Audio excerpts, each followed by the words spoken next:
Bom, senhores, vamos então à próxima questão. Esse daí, o texto para as questões 4 e 5 fala o seguinte, ó. As bicicletas possuem uma corrente que liga uma coroa dentada dianteira, movimentada pelos pedais, a uma coroa localizada no eixo da roda traseira, também dentada, como mostra a figura. O número de voltas dada pela roda traseira a cada pedalada depende do tamanho relativo destas coroas. Bom, antes da gente ir para o quarto exercício, colocar algumas informações importantes. Primeiro, lembre-se que não importa se é bicicleta, se é moto, se é monociclo, triciclo, biciclo, se é caminhão, se é ônibus, se é carro, carro grande, carro pequeno, tração traseira, tração dianteira, tração 4x4, não interessa, tá? A velocidade com que um veículo aqui se move, não importa esse veículo qual seja ele, tá? Então a velocidade com que a bicicleta, no caso, se move, sempre será exatamente a mesma velocidade com que a roda desse meio de transporte gira. Olha que bacana. A velocidade da bicicleta, no caso, é a própria velocidade de giro da roda, certo? Como elas são do mesmo tamanho aí, aliás, mesmo que não seja do mesmo tamanho, mas tanto na roda dianteira como na roda traseira, que a gente sempre vai trabalhar relacionado à roda traseira aí para nós, tudo bem? Segunda dica. Enumere. Então, ó, se ele fala em pedaladas, eu vou falar que a coroa aqui, ó, é a número 1, essa polia, tá vendo aqui, ó? Onde está preso o pedal no centro, tá? Eu vou passar através da corrente para a catraca, que é a número 2.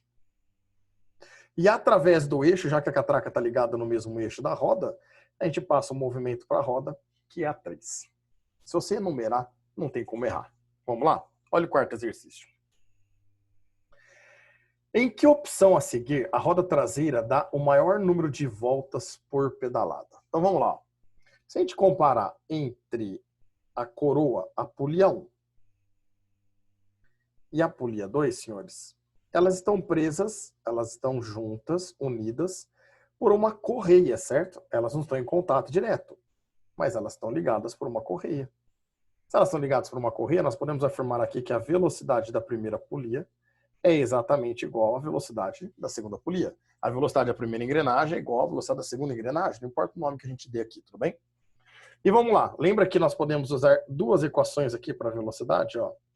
Lembrar que V ele pode ser calculado por 2πrf ou V bundinha rebolando, né? Então, no caso da roda vermelhinha lá, a coroa, tá? Que é V1, eu vou colocar aqui a equação como 2π.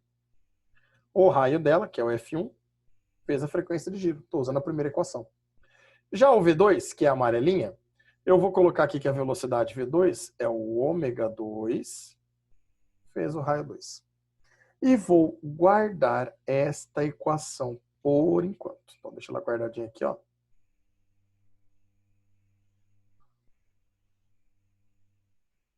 Belezinha?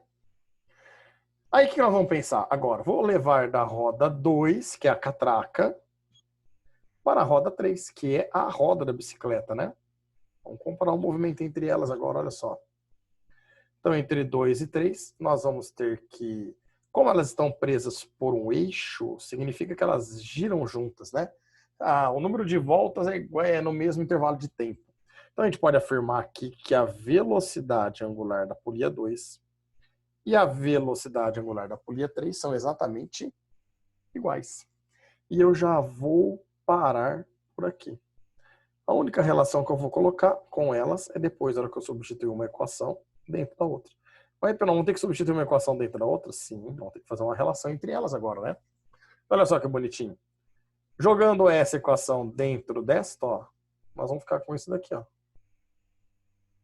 Trazer para cá. 2 vezes π vezes R1 vezes F1 é igual o ômega 2, que nada mais é para nós que o ômega 3, vezes o R2.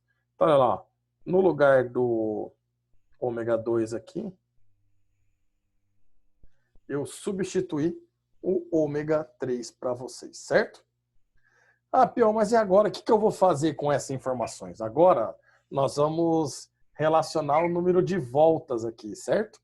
O número de voltas eu vou encontrar na frequência. Então, olha só. Eu vou ficar 2 vezes π vezes o raio da primeira. Vamos colocar aqui no cantinho. Lembra que a definição de frequência é o número de voltas pelo intervalo de tempo? Lembram disso? Esse número de voltas eu vou chamar de enão, tudo bem? Só para simplificar para nós, sobre ΔT. Então vamos colocar aqui, ó, a frequência de giro da roda 1, que é a vermelhinha, seria o número de voltas que ela dá, dividido pelo intervalo de tempo. O ômega 3, não se esqueçam que ômega pode ser calculado dessa forma, ó, 2πf.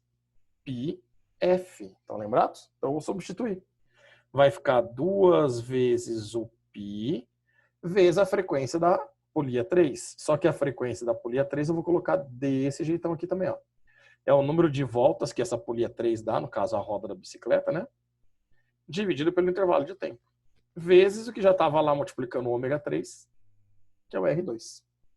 Então agora dá para fazer um monte de corte. Olha lá, por exemplo, 2ππ de um lado e 2ππ do outro. Se eu achar meu mouse aqui, o meu mouse, não meu pipi, né? Mas, caceta, cadê? Achou? Aqui, ó, 2ππ de um lado, 2ππ do outro. A gente pode cortar. Outra, o intervalo de tempo é o mesmo também, né? O tempo que eu levo lá para dar a pedalada é o tempo que a roda tem para girar. Então eu posso cortar. Isso significa que o número de voltas da roda 3, que é o que está aqui na direita da igualdade, ó, vai ficar assim para nós. N3 é N1. Quem está multiplicando o N1? O R1. E o R2, que estava multiplicando o N3, passa para o outro lado dividindo. Fica R2. E aí acabou, né? Agora aqui nós vamos fazer a relação para poder identificar qual é a melhor alternativa que nós vamos ter aqui, ó. Olha que bacaninha. Lembrando que ele garante para nós que em que opção a seguir a roda traseira dá o maior número de voltas por pedalada. Se é por pedalada, senhores, significa que eu estou considerando que esse N aqui, ele vale exatamente uma volta. Uma pedalada eu quero dar, certo? E agora nós vamos fazer uma relação. O número de voltas vai ser maior se o raio da polia 1, que é o R1, que é a polia da frente, que é o que nós chamamos de coroa. Quanto maior o raio, maior vai ser o número de voltas da roda. Estão vendo aqui? São diretamente proporcionais essas grandezas, né? Em contrapartida, o R2, que é da polia 2, da catraquinha, como ela é inversamente proporcional, porque ela está dividindo aqui desse lado, quanto menor o R2, maior vai ser o número de voltas.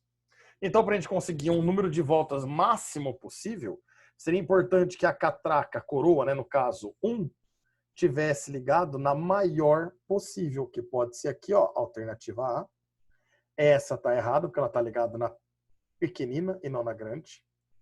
Essa daqui também está errada, porque ela está ligada na média e não na de fora, que é a grande. Essa também está errada, porque está ligada na pequena. E essa está certa. E a roda de trás, que é a amarelinha, a catraca número 2, como o raio é inversamente proporcional, tem que pegar de menor raio. Menor raio na alternativa A está certo. Aqui na alternativa B, percebo que está errado. Deixa eu desfazer porque ficou ruim ali, né? Então aqui está certo. A alternativa B já está errado. A alternativa B pegou uma alternativa catraca média, então está errado. A E estaria correta e a C também está errada. Mas a única que tem duas opções certas seria a alternativa A, que é a alternativa correta para nós aqui. Fechou, meninos? Questãozinha chata, né? Era literal. Então agora a gente parte para a questão 5, que envolve o mesmo texto. Beleza? Um grande abraço.